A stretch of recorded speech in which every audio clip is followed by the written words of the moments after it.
முக்கியமான ஒரு பதிவு. இந்த பதிவுல சந்திச்சிருப்பீங்க. அது என்னன்னு பார்த்தீங்கன்னா, இந்த ஜிபே, ஃபோன்பே, கூகுள் பே இது நம்ம பேமெண்ட் நம்ம ஆன்லைன்ல போடுறோம்னு சொல்றாங்கல்ல.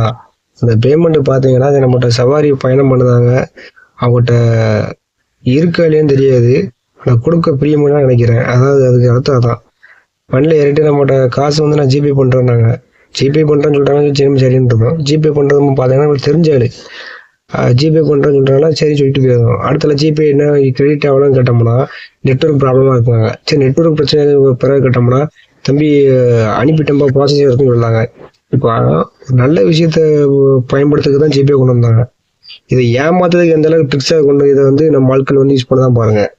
ஜிபே, ஃபோன்பே கொடுக்க வழி இல்லைன்னு சொல்லிட்டு போயிட வேண்டியது தானே.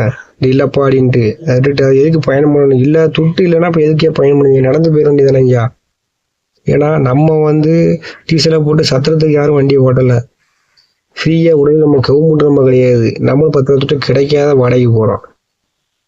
இந்த மாதிரிலாம் பண்ணனா எப்படியா நாங்க எங்க பொழப்பாங்க ஓட்ட? தெரிஞ்ச நீங்களே இப்படி பண்ணீங்கன்னா வேற எவன் மத்தவங்க எப்படி போக சொல்ல?